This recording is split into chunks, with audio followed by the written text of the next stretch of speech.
सरपंच नवल किशोर सिंह जी से सवाल करना चाहूँगा, जिससे कि खगड़िया में अभी लोकसभा क्षेत्र में 12 कैंडिडेट हैं और दो धारा कहा जाता है कि दो धारा मजबूत धारा है, इंडिया गठबंधन और एनडीए। तो सरपंच साहब बोरना पंचायत के आप किस पक्ष में वोट करेंगे और क्यों करेंगे, आप बताएंगे। वीडियो के माध्यम से दर्शकों को बताएंगे कि आप किस ओर स्टैंड किए हैं और कहां वोट जाएगा और क्यों करना चाहिए। देखिए रह गया वोट कहाँ करना है, तो जो अच्छे नेता है हम लोग वोट उसी को करेंगे, ठीक है। दूसरा, इंडिया और महागठबंधन एनडीए जो भी है, तो इंडिया तो भाई इंडिया है, हम लोग इंडिया में है तो इंडिया में रहेंगे, कहाँ जाएंगे, इंडिया से तो बाहर जा नहीं सकते हैं।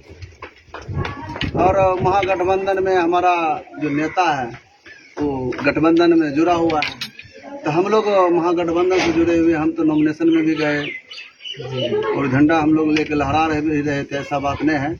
और छुप के रहने से तो कोई फायदा नहीं है, हम लोग मैदान में हैं। ठीक है, तो खगड़िया लोकसभा क्षेत्र से कौन कैंडिडेट है इंडिया गठबंधन का?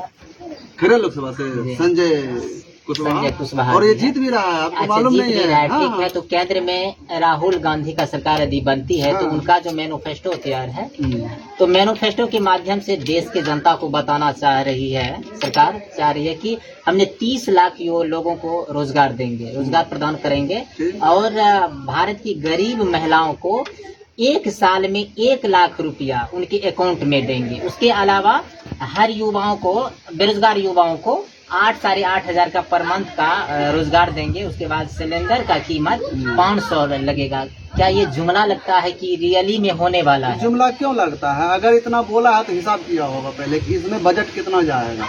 जी, जुमला तो मोदी जी ने बोला है, अमित शाह ने जुमला बनाया है ना। जैसे जनता के बीच में मैं कई जनता से जो सवाल किया था तो उन्होंने बोला कि जिस तरह से एनडीए का लोग जुमलेबाजी कर रहा था, इंडिया गठबंधन का लोग इसी तरह से जुमलाबाजी कर रहा है। 30 लाख अगर बोला है कि हम नौकरी देंगे, आप ये समझिए ना, मोदी जी के राज में इससे ज्यादा नौकरी चला गया है, तो सीट तो वैकेंट है, तो उतना तो देना ही नौकरी। उनका काम कैसे चलेगा? अगर नौकरी नहीं देगा सरकारी सेवा में, वहाँ काम कौन करेगा? जी, तो कोई बड़ी बात हो रही है। सवाल है कि आप जान रहे हैं कि हमारे देश कर्ज में है और वो 205 लाख करोड़ के कर्ज में है, तो फिर इतने सारे रोजगार प्रदान करना या इतने लोगों को रुपया प्रदान करना, ईयरली 1 लाख रुपया कहाँ से लाएंगे, कैसे हो पाएगा? ये संभव लगता है? क्योंकि पिछली बार सब संभव है, ऐसा बात नहीं कोई संभव असंभव कुछ भी नहीं है। जिस नेता का नियत साफ होगा उसके लिए यह काम संभव है। 30 लाख नौकरियां देना कौन सा मांगी है? पूरे भारत में कितना करोड़ नौकरियां छोड़ के बैठा हुआ है, कितना उद्योग बंद है, बंद है कि नहीं बंद है? बताइए। मैं आपसे ही सवाल करता हूं कि मोदी जी के राज में कितना सर्विस गया हुआ है, आप बता सकते हैं ना? कितना नौकरी गया, कितना बेरोजगार हुआ है, कितनी महंगाई बढ़ी है। तो जब इतनी महंगाई बढ़ी है तो उसको कंट्रोल करेगा ना, तो जब अगला आएगा तो कंट्रोल करेगा। नहीं तो अभी आप जो कह रहे हैं कितना 23,000 करोड़, 205 लाख करोड़ में है, तो अभी फिर 5 साल में कितना करोड़ बढ़ेगा कर्जा? जी, समझ रहे हैं ना? इससे पहले 10 साल पहले कितना कर्जा था? तो बीजेपी को किन बातों पर आप वोट नहीं करेंगे? बीजेपी के किन बातों वोट करेंगे? तानाशाह के बात पर, ठीक है ना, धर्म पर बात करके।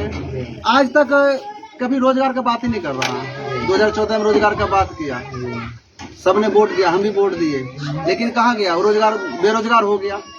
अब अभी धर्म क्यों लेकर आ रहा है? हमें धर्म से हमारा पेट भरेगा क्या? हम पंडित हैं, हम पंडित नहीं हैं, आप पंडित काम करने वाले हैं ना। लेकिन सुन रहे हैं कि जैसे कि उन्होंने अपना जो एजेंडा 2019 में रखा था उसमें कुछ एजेंडा पर काम हुई है 5 पे, जैसे एनआरसी अभी केस चल रहा है, राम मंदिर बनाया है, ऐसे बहुत सारे हैं और बहुत सारे जुमलेबाजी रह गया। तो वो अभी वादा कर रहे हैं कि आगे इस बार करेंगे। क्या आपको लगता है? क्या करेंगे? 2 बार दे दिए हैं, 200 करोड़ रोजगार देना था जी।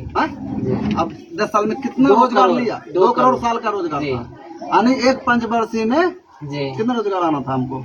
2 करोड़ आना था। 2 करोड़, हाँ। कितना गया?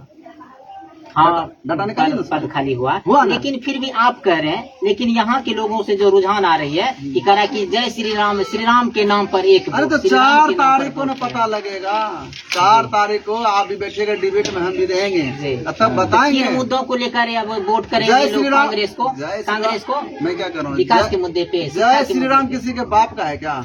नहीं। आप बोलिएगा जय श्री राम तो आपका राम हो गया, हमारा नहीं होगा। हाँ? हाँ सही बात है। किसी के बाप का है तो कोई बोलेगा हाँ राम हमारे बाप का है, बाकी किसी के बाप का नहीं है फिर तो फिर जय श्री राम क्या है? इन मुद्दों पर कांग्रेस को वोट जाएगी। विकास के मुद्दों पर जाएगी, 30 लाख नौकरियां पर जाएगी जी। 30 लाख नौकरियां पर उसको वोट जाएगी। और महालक्ष्मी योजना जो 1 लाख रुपया पर ईयर देगा, इन मुद्दों पर अब जाएगी। देगा किस लिए तो देगा? श्री राम- रोजगार करेगा उससे। अगर 1 राम लाख मंदिर के नाम पर वोट नहीं जाएगा। क्यों जाएगा राम मंदिर? रोजगार और हम शिक्षा पूजा के पाठ नाम अपने पर घर में जाएगा। नहीं करें। मेरे घर में आइए देखिए कितना राम का कैलेंडर लगा हुआ है। जी, तो आप वीडियो के माध्यम से क्या अपील करना चाहते हैं हमारे मैं खगड़िया लोकसभा के खगड़िया जनता से? लोकसभा के जनता से यही कहना चाहूंगा कि आप अपना वोट बेकार ना करें। जी। जो आपका मूल्यवान वोट है उसको खराब मत कीजिए। आप इंडिया में हैं, इंडिया को वोट कीजिए, ठीक है। और हमारे यहाँ से संजय सिंह कुशवाहा 100% जीत रहा है। ऐसा नहीं है कि नहीं जीत रहा, हम लिख के देंगे सादा कागज पे, वो जीत रहा है। जी।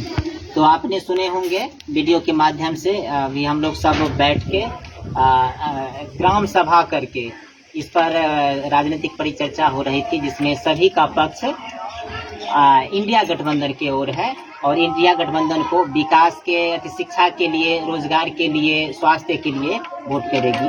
ठीक है, जय हिंद।